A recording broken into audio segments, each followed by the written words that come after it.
Coucou, on est mercredi, j'ai une séance d'intervalle et je vais la faire directement sur une piste plutôt qu'au fitness park parce que j'en ai marre.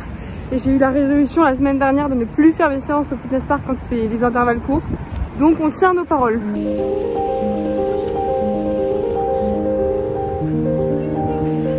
J'ai fini ma séance, je suis allongée par terre, c'était horrible mais incroyable, c'était trop bien. Tant que j'y suis et que je suis en train de cool down, je vais vous faire le petit recap. J'avais 2 km de warm-up, donc j'ai fait genre 4-5 tours de piste à une allure normale.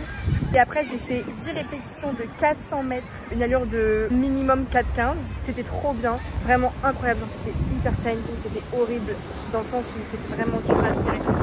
Mais c'est tellement plus agréable et plus simple que sur tapis. En fait, j'avais trop l'impression que sur tapis, je réussirais mieux mes séances de fractionné, que j'y arriverais mieux, etc. Que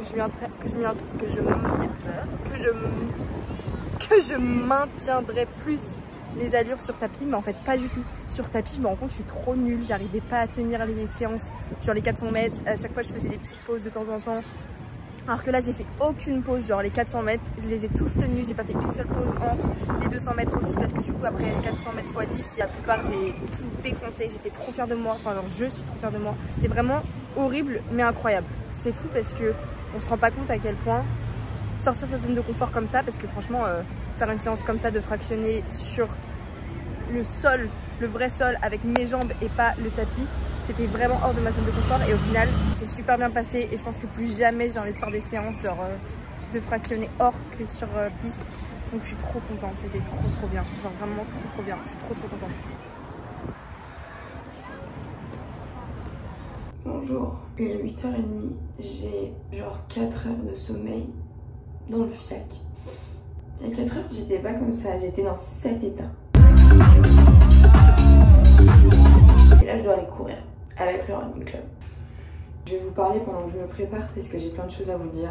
En ce qui concerne la vie et les entraînements, parce que c'est la première fois que genre je m'autorise entre guillemets à sortir tard et à pas vraiment bien dormir et pas vraiment prendre en considération les entraînements. Et en fait c'est vrai que j'ai l'impression que j'ai fait un peu un trop plein, genre ça fait trop longtemps que mes entraînements c'est ma vie, que je m'autorise pas vraiment d'écart, que je fais vraiment attention et que du coup ça a un peu entaché entre guillemets ma vie sociale parce que depuis que vraiment je suis dans mes entraînements marathon, genre je veux avoir mes heures de sommeil, je m'autorise pas vraiment à sortir.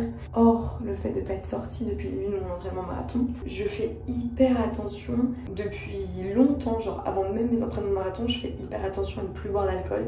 Genre j'ai arrêté l'alcool il y a 2 ans. Hier soir j'ai bu mon premier verre d'alcool, bon j'ai bu genre un verre cet été, mais entre temps c'est le premier verre que je bois en soirée depuis 2 ans.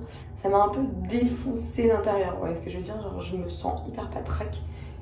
Pendant la nuit j'ai cru que j'allais vomir et tout, genre horrible. D'un côté c'était pas très smart d'aller sortir hier soir, sachant que ce matin j'ai le running club et tout, mais en vrai je trouve que c'est important de garder une vie normale et de continuer à sortir et de vivre ma vie et de pas m'en empêcher, même si là je regrette un peu mon choix étant donné que j'ai 4 heures de sommeil dans le fiac et que je dois aller courir dehors avec du monde. Oublions ce détail. J'ai vraiment envie de parler en fait de l'écart entre la vie avant la préparation semi et la vie après, parce que t'as quand même un énorme gap genre qui se forme dans tout ce que tu dois faire. Et maintenir une vie sociale et une vie normale, c'est vraiment un challenge en plus parce que ça te prend tellement de temps, ça te prend tellement d'énergie. Et genre je trouve que c'est important d'en parler parce que on n'en parle pas vraiment et ça a vraiment un impact parce que voir ses potes sortir, continuer à avoir une vie, c'est quand même tellement important dans tes entraînements parce que si tu commences à t'isoler et à passer ta vie à faire ça, bah tout d'un coup c'est beaucoup plus compliqué quoi. Donc je pense que c'est important d'en parler et que je vous parle un peu de mon expérience avec ça jusqu'ici parce que j'ai pas envie que pour les 10 semaines qui me restent de préparation je me retrouve encore à être seule et à m'en vouloir si je sors et à pas être sûre de sortir.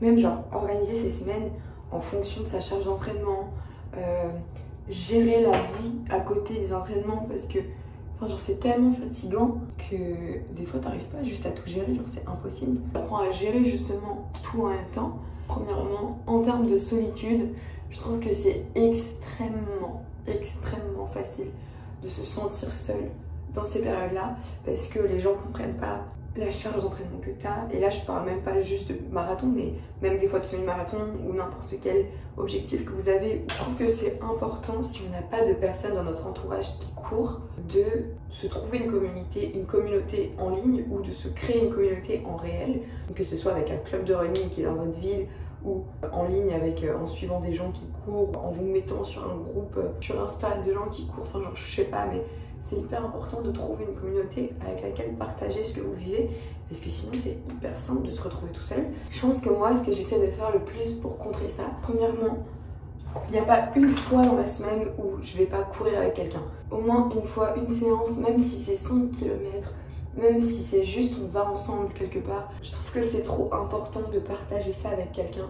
Faut pas oublier qu'on n'est pas des professionnels, on n'est pas à la FFA, frère. On n'est pas là pour faire le record du monde, on n'est pas là pour faire des 400 mètres à 30 secondes, dans le sens où notre but à nous, c'est pas de battre le record du monde, on est juste là pour se faire kiffer et pour réussir à faire un truc et rendre ça agréable, pas pour que genre on se prive de tout et qu'on se retrouve en prison, c'est pas le but. S'autoriser des sorties comme j'ai fait hier et sortir et se faire kiffer toutes les semaines, même si on a envie, comme j'ai fait hier, bah c'est ok et je m'en veux pas du tout parce que genre j'ai le droit, j'ai 22 ans, je suis pas là, je joue pas ma vie. Je trouve que c'est hyper important de remettre les choses en place, genre notre vie c'est pas la course à pied. Le but même de pourquoi on a envie, c'est pas courir, on n'est pas payé pour faire ça, on est là parce qu'on kiffe. Et tant que c'est pas ton taf, je pense pas que t'aies des choix comme ça à faire, genre à part si vraiment t'as envie que ça devienne ton taf ou que t'as vraiment un objectif en tête de bâtard et que t'as envie que ça devienne ta vie, il n'y a pas cette pression à se mettre comme ça. Je me suis vraiment trop privée avec ma vie perso à côté et c'était certain que ça arriverait. Et même genre en termes de, outre les soirées, les voir ses potes et tout, moi je possède. Vraiment en termes d'organisation, genre c'est fou. Là typiquement, ma semaine était surchargée. J'avais des trucs à droite à gauche tous les jours. Je rentre d'un semi-marathon, genre mes jambes elles sont pas non plus dans le meilleur de leur forme. Et j'ai réadapté mon emploi du temps parce qu'en fait genre tu peux pas juste toujours suivre l'emploi du temps comme il vient et parfaitement et c'est ok. Là cette semaine j'étais censée faire 4 séances dont une sortie longue de 26 km. Au final j'ai quand même fait 4 séances mais j'ai fait 2 séances de jogging, une séance d'intervalle et une séance de sortie longue de 14 km au lieu de 26, au lieu de une séance d'intervalle, une séance de tempo, une sortie recovery, une sortie longue de 26 km. Ça n'a rien à voir. Et encore une fois, c'est ok et c'est normal et ça réarrivera d'ici le jour J à ce que j'ai besoin de réadapter mon agenda et de réadapter mon programme à ma vie. C'est pas ma vie qui s'adapte à mon programme, c'est mon programme qui s'adapte à ma vie. J'ai envie que ça devienne de plus en plus ok. En fait, je sais que je continue à courir, je cours toutes les semaines, je loupe pas vraiment d'entraînement et même si j'en loupe, genre c'est tranquille parce que la semaine d'après je reviendrai encore plus forte, je me donnerai encore plus donc il n'y a pas de souci. C'est pour ça que je veux parler de ça dans cette vidéo. Voilà, j'ai fait 14K avant-hier avec Félix qui était sur le groupe de préparation marathon. C'était cool, on a tenu une allure un peu de marathon. Moi j'aimerais bien le faire en 5,20, 5,30 et c'est exactement ce qu'on a fait pendant les 14K. C'était cool parce que du coup j'ai rencontré quelqu'un qui aussi kiffe la course à pied. Ça m'a motivée parce que franchement j'avais pas envie de les faire seule et je suis trop contente. Voilà.